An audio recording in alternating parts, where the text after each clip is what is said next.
What's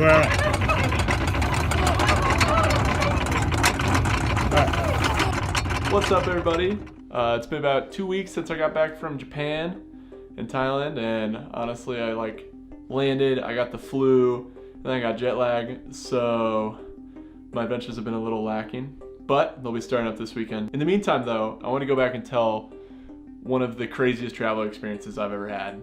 And that was the time I was in New Zealand and rode out a 7.7 magnitude earthquake at the epicenter. So a little over 2 years ago, in November 2016, I was just heading up from Queenstown, heading towards the North Island. I got a transfer car in New Zealand, and my friend Brooke recommended, hey, you should go to Kaikoura. It's a beautiful place. So I got this sweet little turbo diesel rental car that cruised. As I got closer to Kaikoura, the roads turned into these epic mountain roads, and then you're down through the coast, and you're driving through all these tunnels, which is scary to think about after you find out what happens next. So you're driving along the coast, and then you just come to this town, which is Kaikoura. And so I ended up getting there at 8 p.m., a little later than I thought, but I was taking photos and videos and all this stuff.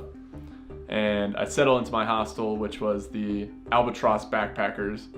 Great hostel, really, everyone was so nice there. I was pretty tired, so I hung out, just kind of I think we played some Cards Against Humanity or something like that, and then hopped into bed, which was the top bunk. So that's where this story starts, on November 14th, 2016, at 12:04 in the morning, on the top bunk of a hostel dorm room.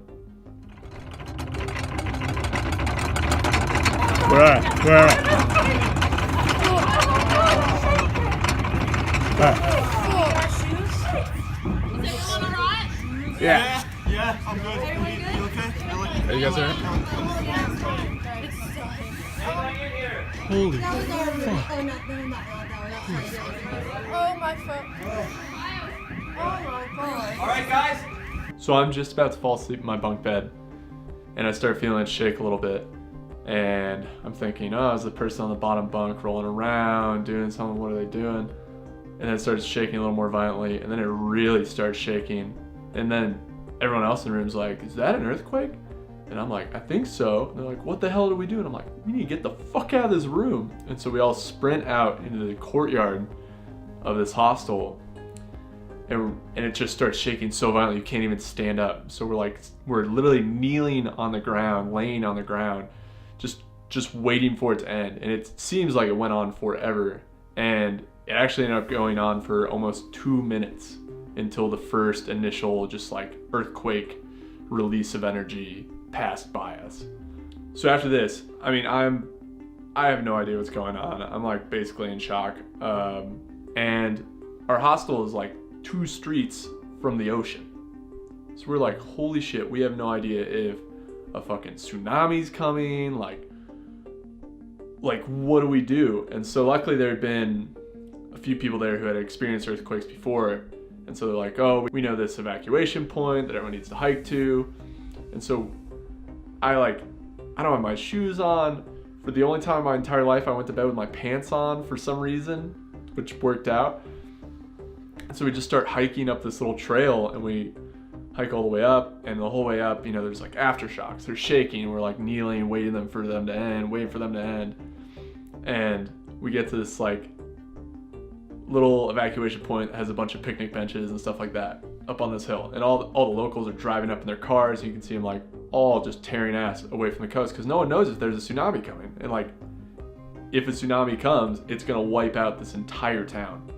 And so we wait at this evacuation point. It was midnight. We probably got up there at 1 o'clock. We waited at this evacuation point till 8 in the morning. We literally watched the sunrise. The whole time it's just aftershock, aftershock, aftershock. And the place had some metal fences kind of on the border of it.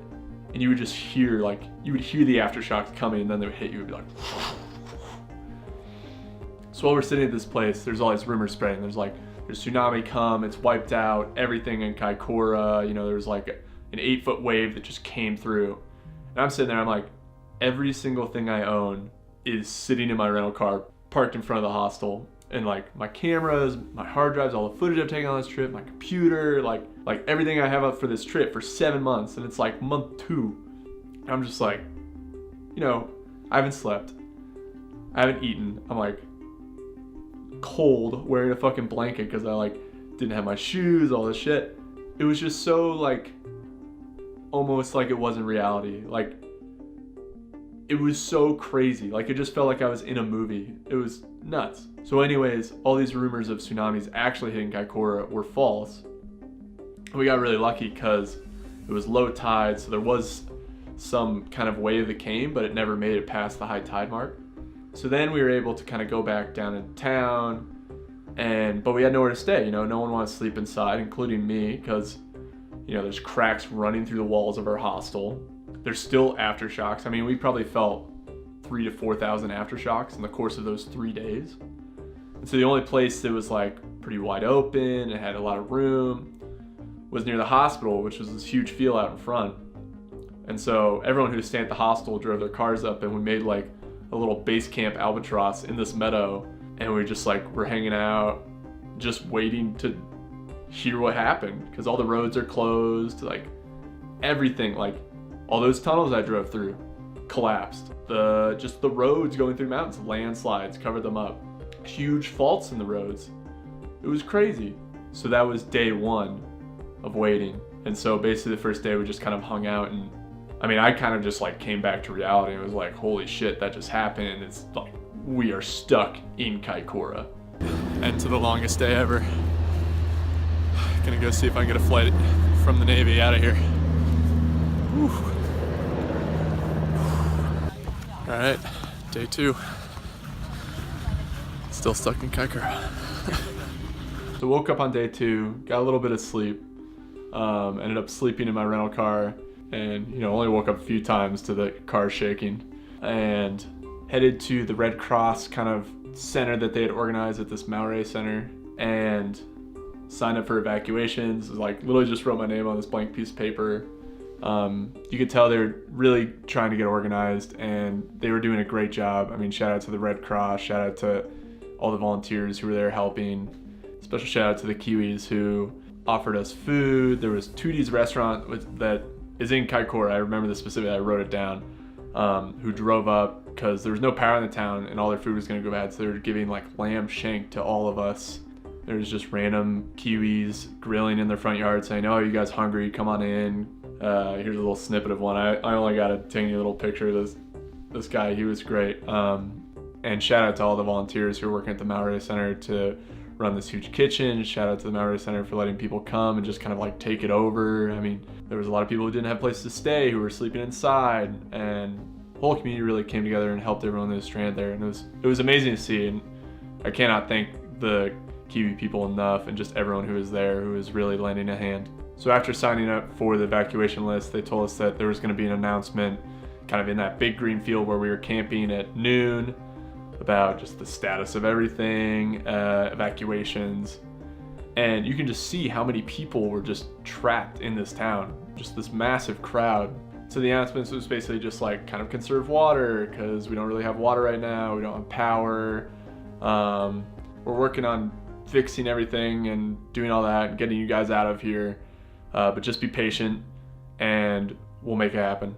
So then after that, me and some of my friends I made at the hostel just walked around and kind of like surveyed the damage, and we went to the supermarket and got some food because it had just reopened, but they had actually moved everything at the supermarket from all the back shelves because there was cracks running up all the walls to the front, which was still somewhat stable. We just bought food for the next couple days because we didn't know how long we were going to be there. We could be there for one more day, we might get out today, or we'd be there for another week. I mean, who knows? And so that was basically that day 2. And then day 3 just was so surreal. Lovely to see all your familiar and happy faces this morning. I hope you slept well. Can you all hear me? Yes. So day 3, we wake up, we hear there's going to be this announcement at 8 a.m. So we all go back to the Maori Center, and they announce that we are getting evacuated today, and that go get your bags, get ready to go, come back here, get in line, and we will assign you an evacuation group. And so we go, get our stuff, come back, and there's, you know, this huge line of people. And it was pretty fast. I mean, for having 3 days to set this up, everyone who volunteered and helped out did an incredible job. And so after we get our evacuation group, they tell us to kind of hang out, and they're going to start calling groups off to get evacuated. So I hang out most of the day with kind of the people from the house I met, and slowly some of us are getting evacuated. And I swear we were the last group, which was actually great. because what we didn't know is that every group that got called before us was sitting on a boat waiting for us. So once we get called, we get on a bus and we drive out to the boat, and like you can just see the damage from the earthquake. It's insane. And we get to the dock. Okay, I know everyone's had a long day. I just need you to be patient, listen to us, and we'll get you on here as quickly as we can. As you can see now, we've got the landing craft coming in. We should be able to get this knocked out pretty quickly. And it just feels like another surreal experience. I mean, we are getting on a landing craft, we were heading to a military Navy boat, and we're just in this cargo hold for 7 hours. All right, next stop, Christchurch. 7 hours on the boat, goddamn. And on the boat, I ended up finding a little nook, and I set up my sleeping pad and just kind of like fell asleep, because the one thing that lacked these whole 2 to 3 days of being in Kaikoura was sleep. So we get to Christchurch. It's about 1 in the morning. Victor almost at the boat stop.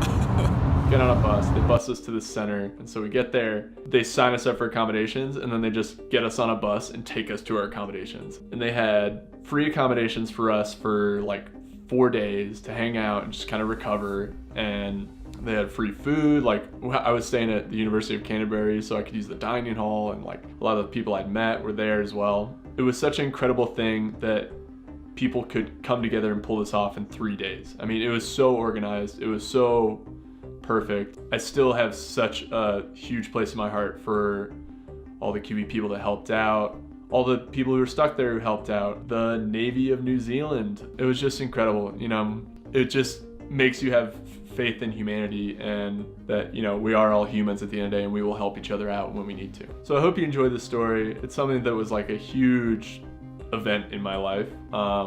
Like even rewatching old footage, I hadn't really watched it until I started doing this edit. It like brought up a lot of emotions of being there, and remembering just kind of being in that bunk and the earthquake happening, just not having any idea what is going on. Yeah, I'll get back to some normal adventures next week, and probably some regular vlogs here and there, and maybe some tech and car reviews. If you like this video, hit that like button and hit that subscribe button, and I will see you guys in the next one. Peace.